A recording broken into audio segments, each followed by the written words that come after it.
Express के अंदर जो जमीन जाएगी वो इधर से निकलेगा पूरी कुचेरा और वहां से आती हुई ये पूरा खींवसर लोहावड़ तक सारी हमारी जमीनें चली जाएगी।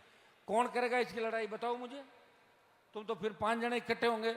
मुझे हर चीज का ध्यान रखना पड़ता है, आज का भी रखना पड़ता है, 1 साल बाद क्या होगा उसका भी रखना पड़ता है, और 3 साल बाद क्या होगा उसका भी रखना पड़ता है। वैसे मैं खींवसर में हारा नहीं हूं, मेरी टीम के भोले भाले लोगों ने नासमझी कर ली और जिनको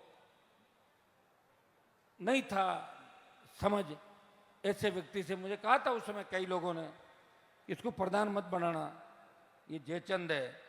मैंने कहा 2 बार जो चुनाव के अंदर दोनों बार बूथ पे जूते खाए, मुझे तरस आ गया था।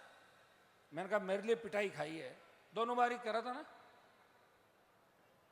घोड़े की उम्र से बताओ पर थोड़े आवाज मैं बैठो हाल तो आठ दो। तो मैंने एक बिठाया, नीचे बिठा, पकड़ के बिठा दे इसको, पकड़ के बिठा ना।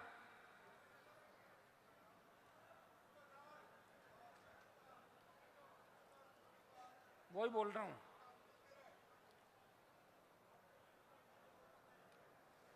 थार एक्सप्रेस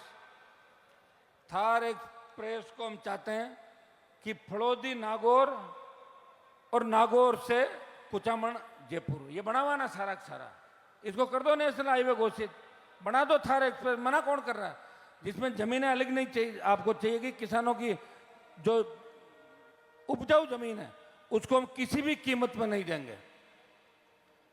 तैयार हो ना?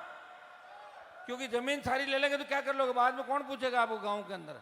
ये जमीन ही है सब कुछ, जिसके पास जमीन है वही मजबूत है, और जमीन जिसके पास नहीं है वो तो अटैची लेके डोलदार सड़कों में जाएगा कहां बिना जमीन के। तो जमीन जरूरी है, और जमीन को रोकने के लिए हमें लड़ना होगा। हमारे बुजुर्गों ने जो आज़ादी दी, आज़ादी के आंदोलन में लड़ाइयाँ लड़ी, जो कुर्बानियाँ दी, अगर वो कुर्बानियाँ नहीं देते तो आज आप आज़ाद नहीं होते। ये दुर्भाग्य है कि हमारे नागौर के नेताओं ने, अगर 60 साल पहले सिंचाई का पानी आ जाता, 60 साल पहले शिक्षा का स्तर बढ़ जाता, कॉलेज यूनिवर्सिटी खुल जाते, तो हमारे बच्चे इंग्लैंड अमेरिका लंदन में बेटे बेटियां पढ़ती। दुर्भाग्य से हमें बरगलाया, बेकाया, नीचे बिठाया, बराबर नहीं बिठाया, कभी सर्किट हाउस नहीं दिखाया, विधानसभा नहीं दिखाई, लोकसभा नहीं दिखाई, कभी भाषण देते हुए खुद नहीं दिखे, पता नहीं है क्या करते थे वहां जाके, और 60-70 साल तक आपको ठगते रहे।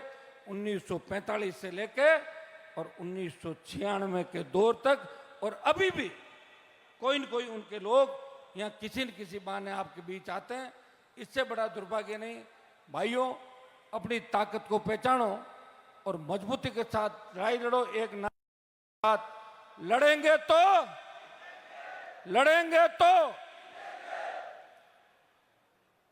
और कोई नारा हो गया आप